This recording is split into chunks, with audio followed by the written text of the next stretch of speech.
Beelzebub, Beelzebub, Asmodeus, Satanas, Lucifer.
Well, due to the lack of entertainment because of copyright claims forcing people to pay for every bit of entertainment available, I am left with nothing else but to make videos just out of sheer boredom.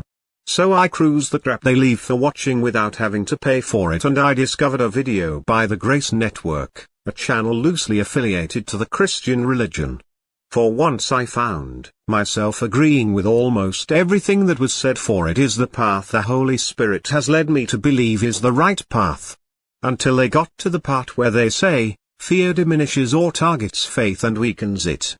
But I find that is just the opposite for me. That kind of fear is brought about by a challenge to the strength of one's faith. For me there is no fear, for my faith is true. When my adversaries tried to use these methods, it only strengthens my faith, for I trust in it blindly, no need for reassurance, I know what is and what isn't. So they can never convince me that God does not exist.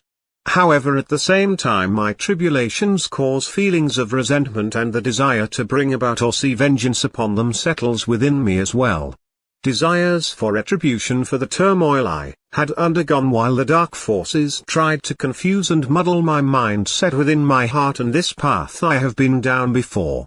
This type of sin is patient and will wait for the right opportunity to manifest its control over your decisions. I should keep an eye on that and search for a solution to settle that feeling within me before it grows into something that overwhelms me one day at the most inopportune time.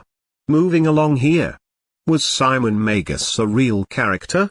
Of course. Who do you think he was? A 13th apostle? The truth would blow your mind.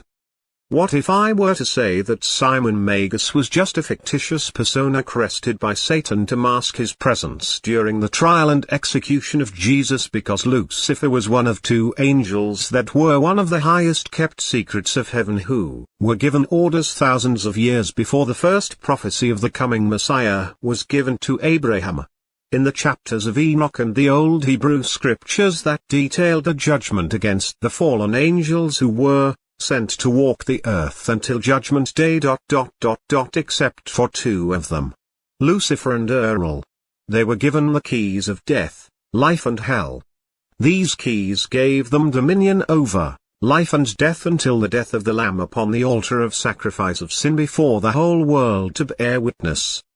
At that time they were to give to the Messiah the keys of life and death, but not hell. Lucifer was to retain the keys of hell and remain its keeper until the appointed time at the end of days, when he would walk the earth for a time and be set loose.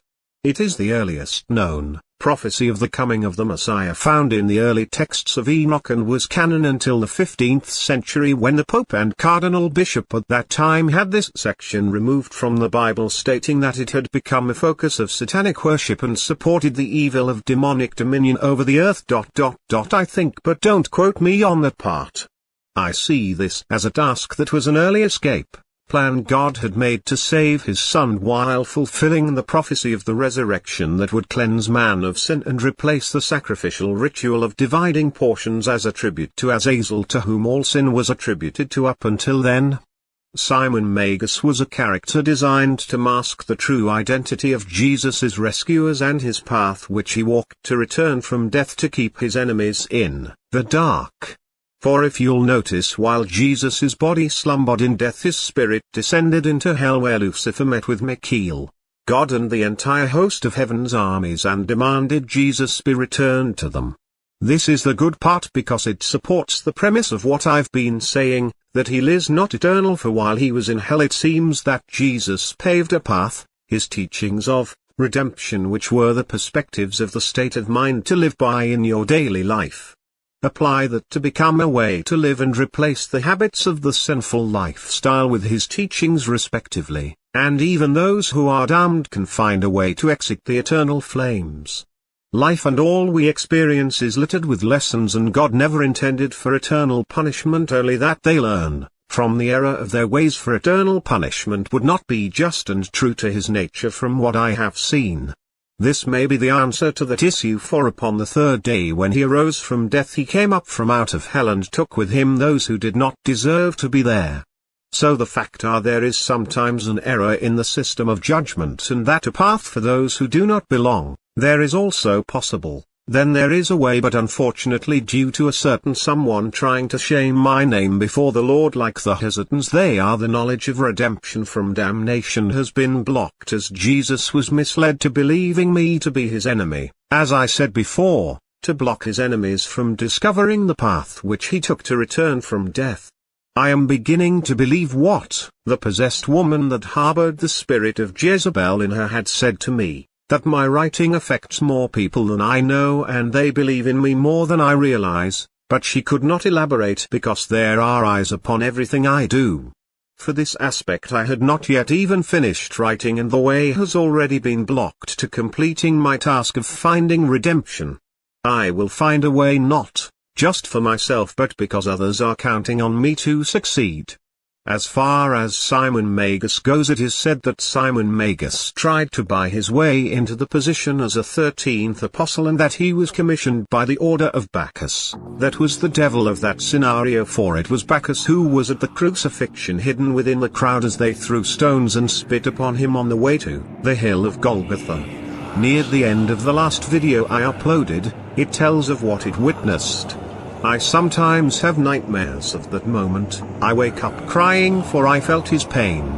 In my dream, as Jesus drew his last breath, the tapestry of his plans for the Antichrist split and the floor in Caesar's palace cracked. Then he spoke the words that only God could have possibly known, for at that time there was only two beings in existence, God and the light bearer. He said, "And it is done." During the days of Christ no one knew these words were spoken to the light-bearer.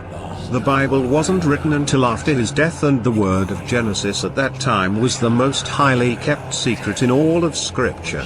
That was when Lucifer, who was Satan at that time, knew that he was the Messiah and that within him was the Creator. And the devil did greatly weep that day, for he knew that his only chance at changing the path that he was on, the only one who held the power to change the course he was set on or any other aspect of himself, would be by the hands that had made him, and he had just died. Do I take my orders directly from God? No, they are brought by angels as messages, but there are signs that are placed, a type of automated message system that gives some angels the orders through these signs. So at the same time the answer would be technically in a sense yes, for God is the Word and the Word was God. That verse merely emphasizes on the connection between us, for the Word is the living will of God, not a representation or idol, but his will that emulates that which is God, the creator of all things, and can best be described in definition that would obey all divine laws that pertain to looking upon the face of him. That definition is that he is who he is. Therefore, he is who he is, period. The primordial, intangible being, however, could not be God either, for God is eternal and is present from the Alpha to the Omega, for he is the beginning and end of all things. So the Father cannot possibly be God, yes, the Creator being, for that was a phase of God's being, to which he cast aside that power once he was finished with creating the universe, in order to keep all that he made safe from him becoming a tool of destruction and control.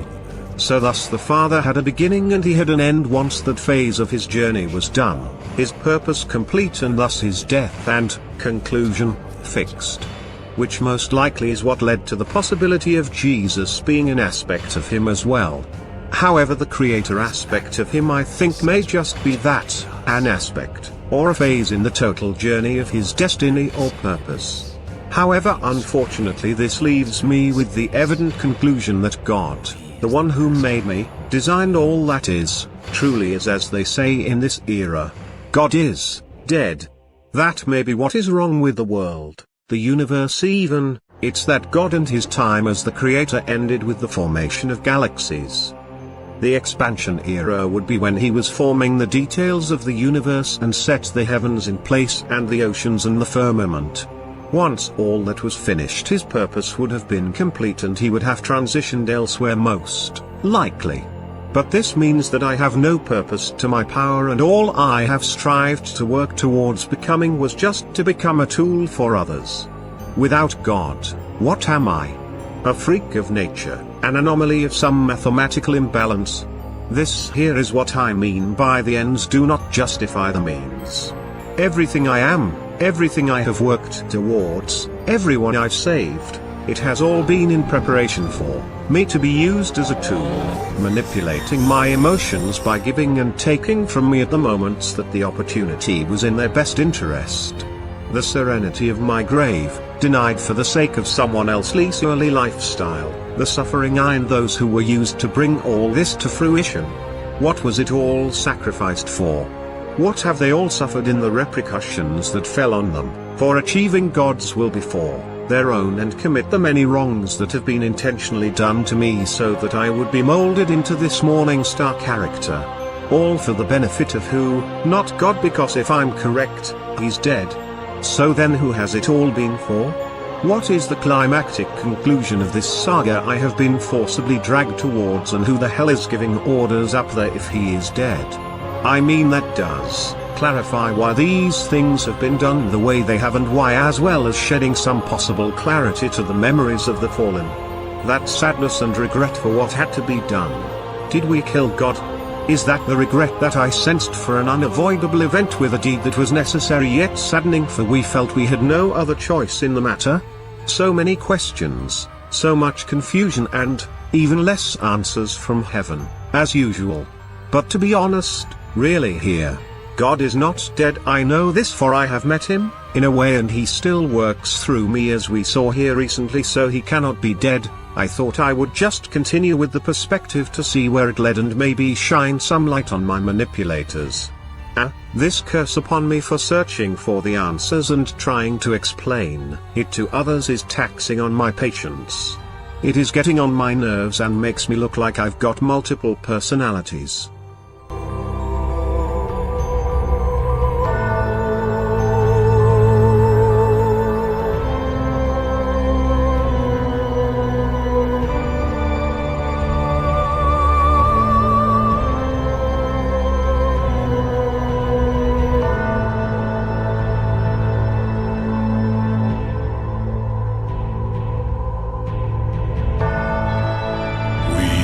Children of the night.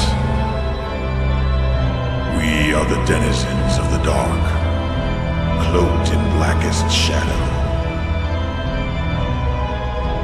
We are the fallen angels, soaring through ebon skies upon ravens' wings. We are the wolves that prowl the midnight hours to prey upon the harmless. We are the descendants of the dragon's blood, the keepers of the ancient flame. We are the chosen ones, who dare to explore the mysteries of the unseen realms. We are legion, for we are many, and united, we cannot be vanquished.